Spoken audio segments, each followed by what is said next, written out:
Го следите неделното интервју на Слободна Европа. Во него гостин е Томе Аџиев, председателот на Комисијата за лустрација. Господине Аџиев, измените на законот за лустрација од нова година се однесуваат и на сите новинари. Кој определува од каде ќе почне комисијата со работа и врз основа на што одредени предмети ќе се определуваат како приоритетни? Па вака, ние не ги оценуваме ние приоритетни предмети или неприоритетни, ние одиме по законот.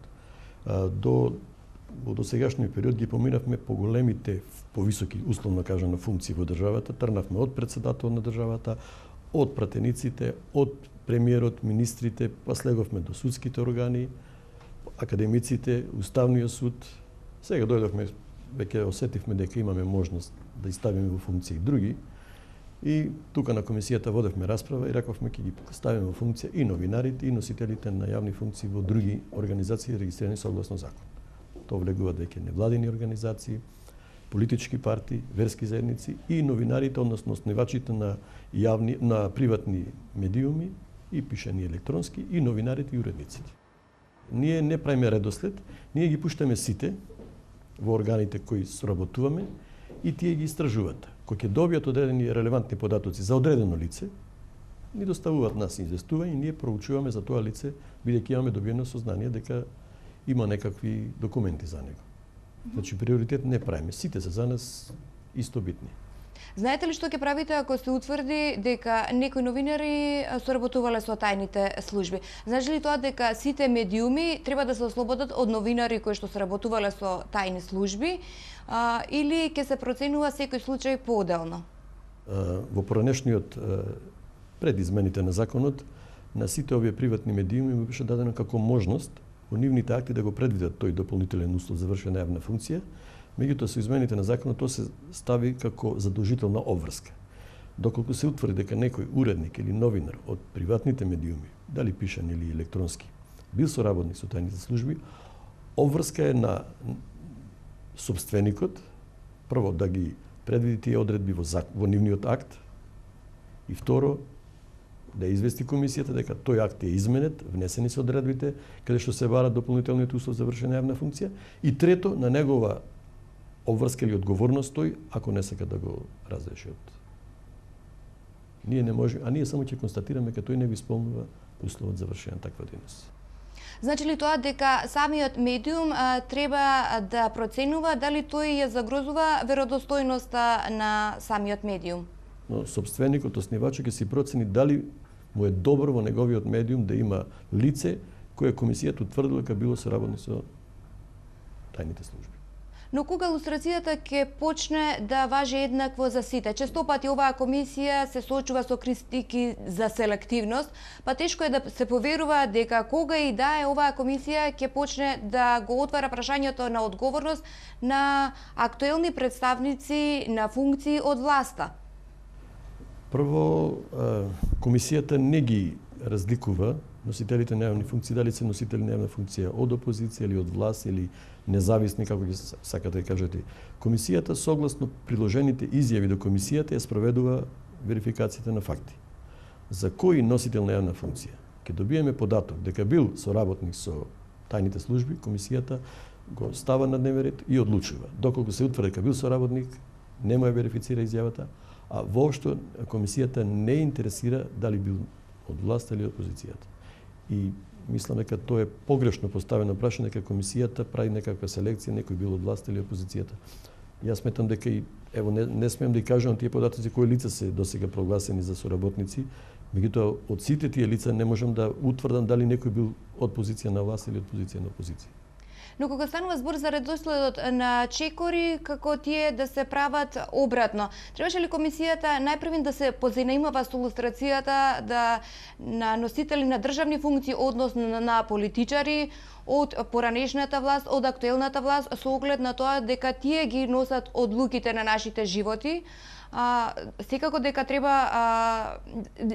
и новинарите не се над законот, но дури потоа би требало според некоја логика да дојдат на ред грешките на новинарите. Пак ќе кажам и претходно кажав дека сите се влезени во функција, сите се проверуваат. Кој прв ќе излези, ќе излезе. А може да излези условно кажам некој на висока функција. Ќе го провериме ако е се утврди дека бил соработник, ќе го сработиме тој предмет, ќе го завршиме, продолжуваме понатаму. Ако излези новинар ќе биде. Нема селекција тука. Сите и мислам дека законот така е направен, сите се битни. Никој не е помалку битен или повеќе битен. Сите се битни, сите треба да се проверат. Комисијата работи со полн капацитет колку може, согласно можности што ги има, толкова динамика му дава. Сега сметавме дека е период што можеме да си дозволиме да пуштиме уште една група да влезат изјави кај нас, за да можеме да пуштиме повеќе во контрола и тоа ќе го направиме. Нема селекција воопшто, мислам. Сите се во функција на проверка. Дали досијата служат само за јавен линч и ако не, тогаш што по нивното објавување?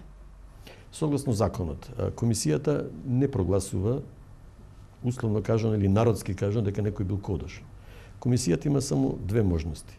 Или изјавата која е дадена до комисијата да ја верифицира, доколку се утврди дека тоа лице немало соработка со тајните служби, или доколку има некакви податоци дека има одредени документи кои укажуваат на тоа дека имал соработка, да не ја верифицира изјавата.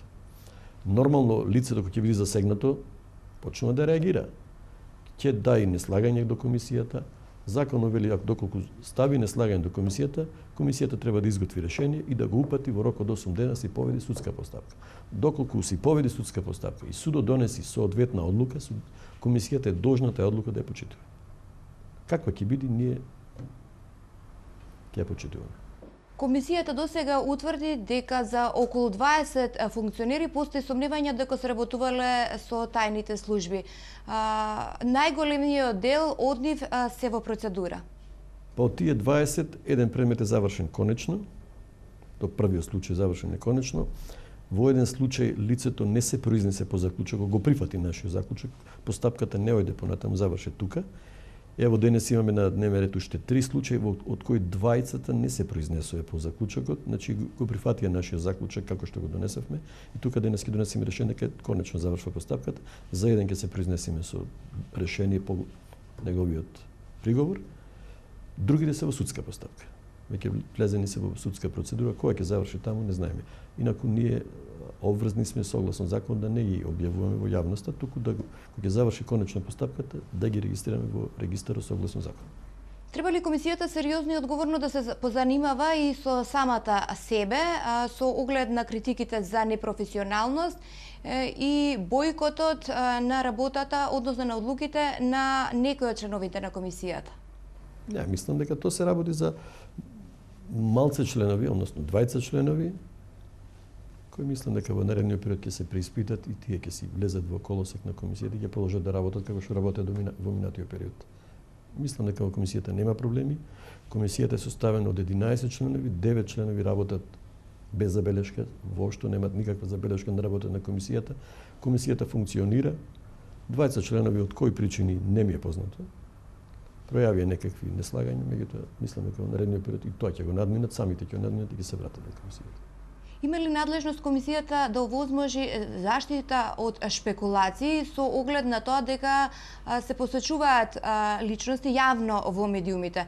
Неодамна имаше пример, се посочуваше дека соработувал со тајните служби во медиумите поранешен новинар од албанска редакција кој бил и поранешен амбасадор.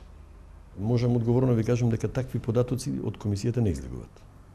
Комисијата согласно надлежностите кои ги има, јавност на податоците не му дава. Комисијата работи на седници, обично работи со класифицирани информации, тие информации не ги доставува до јавноста. Решението, односно заклучокот кој го донесува, лично му го доставува на рака на тоа лице и ништо повеќе. Од каде произлегуваат такви информации не ми е познато, а не се од комисијата.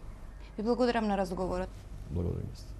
Го следевте неделното интервју на Слободна Европа. До гледање.